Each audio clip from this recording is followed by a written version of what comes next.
Hey everybody, JCB here at the Awesomist, and you're watching the Awesomist Reviews.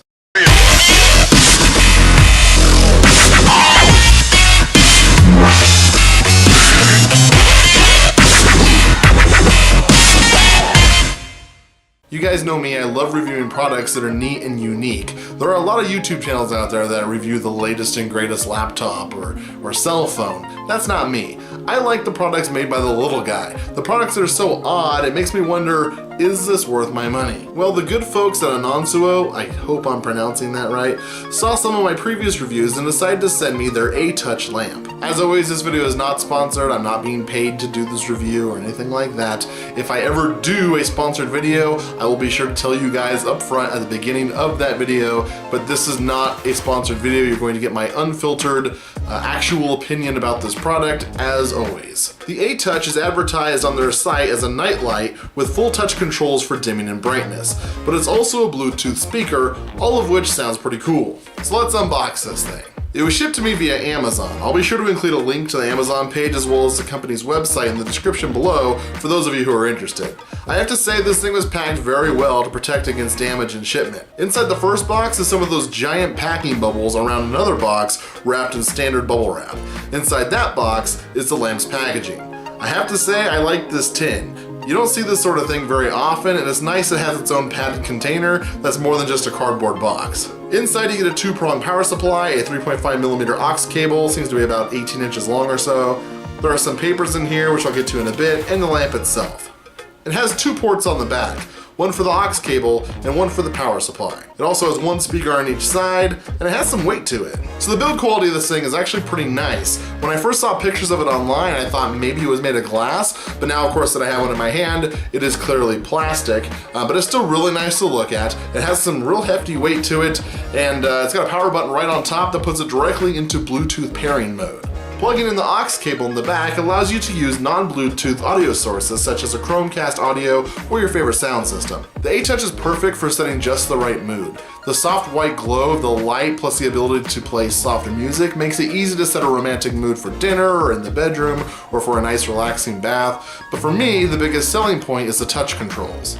Sliding your fingers up and down either side will adjust the brightness of the light or the volume of the music depending on which side you touch. I also feel like the amount of light this thing puts off is just about perfect. Whether you're using it for mood lighting at a dinner or as a nightlight for your child's room, it puts off just enough light to kind of coat the entire room in a nice soft glow. As for the sound quality, I don't really have any complaints. I recorded the sound of this speaker with my Geek mic to give you an idea of what the actual speaker sounds like and not what it sounds like coming through my camera's microphone. So I decided to use royalty-free music because on YouTube, if you use anything else, Content ID will flag your video, then you can't watch it, it's a whole problem, you gotta jump through all these hoops. So here's some royalty-free music just to hear what the speakers sound like.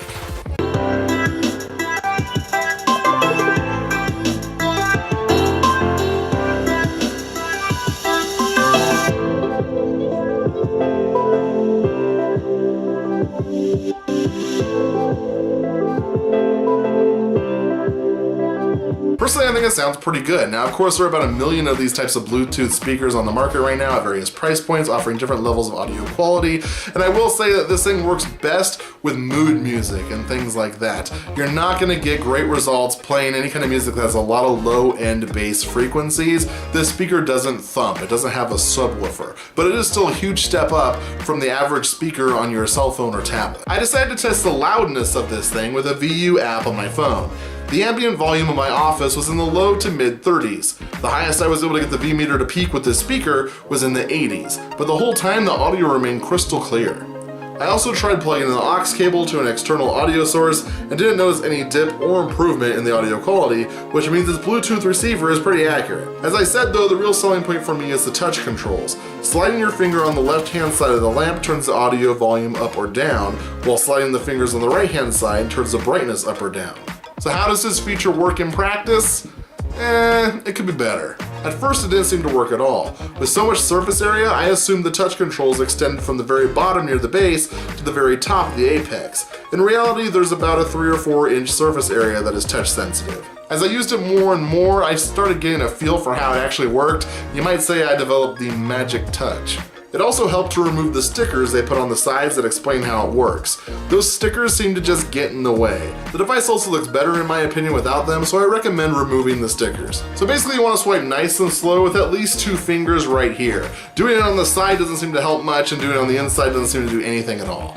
I feel like the touch control should be a little more intuitive and responsive, but after some use you get a feel for how to do it. So I feel like I should list all the things I love about this product, as well as all the things I would change to make it absolutely perfect. First off, I love the design. It's very modern and I feel like it would fit neatly into most spaces. So according to a postcard that comes in the packaging, the lamp's design was actually inspired by a bridge that leads to the city of Guangzhou in China. It's awesome they decided to include some insight as to what inspired their design. I love the ambiance this device creates. The soft white light coupled with some soft music can really set the mood perfectly. And the fact that the light uses LED lights means it has very low power consumption at only 9 volts. It's also really easy to use. You just hold the power button down and it fires up ready to pair with your smartphone. It also just has a nice tone it plays instead of some hilarious sounding voice like another Bluetooth device I recently bought. Power on. Ready to pair. Phone connected. You don't have to put it in pair mode and wait for the lights to start blinking or any of that nonsense. It just works. And whether you're using the Bluetooth receiver or using the aux cable, the audio sounds equally good. It may not be the loudest or most bassiest speaker on the planet, but it gets the job done. I also love the packaging and how the company took care to make sure the device shipped safely. All in all, it's a nice little lamp. So what's not so great and what would I do to make it better? Well, for starters, the touch controls. I feel like they should be a lot more intuitive. I'd be far more impressed with this device if right out of the box I was able to easily control the brightness and the volume using those slide controls. As that is the big selling point of this 2-in-1 device, and seeing as the word touch is in the name, A-Touch, I really feel like getting that aspect perfect is important. I would also love it if this device ran on a rechargeable battery like a phone. It's basically shaped like a handle. I want to be able to pick it up and bring it with me. Imagine bringing this thing to a campsite or a picnic and using it for music, but then when it gets dark outside, you turn the light on. That'd be pretty neat. Or hell, just using it as a lamp as you walk through your dark house would be pretty cool. I recently got a Google Home and I haven't yet opened that up, but I was excited to compare it to this speaker. And that got me thinking, wouldn't it be cool if the A-Touch could use your smartphone's connectivity to work like a smart speaker? It wouldn't need all the fancy stuff built into something like Google Home. All you would need is a built-in microphone that could then connect to your phone via Bluetooth. Once you're connected to your phone, just saying "Okay Google" or "Hey Siri" or whatever triggers your phone would allow this lamp to work as a smart speaker via your smartphone. And lastly, I would include an option that allows the light to pulse with the music or change colors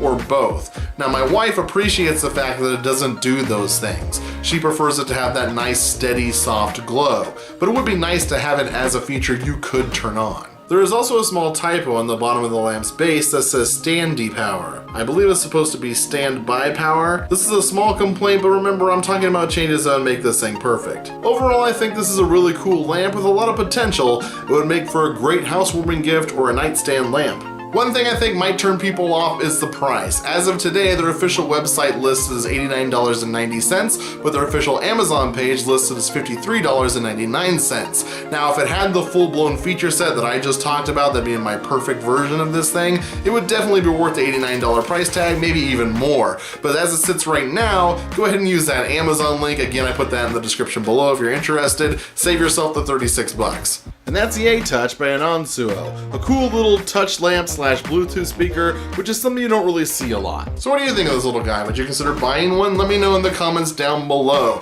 As always, if you enjoyed this video, be sure to like, comment, and subscribe as I release new videos every week. And until next time, keep being awesome. I personally don't care if you go braless or if you wear a bra made out of recycled cardboard from Walmart. Just don't come crying to me when your own boobs smack you in the face while riding X2. And actually, now that I say that out loud, it seems pretty unlikely. The part about you coming crying to me, not the part about your boobs smacking you in the face, that shit happens.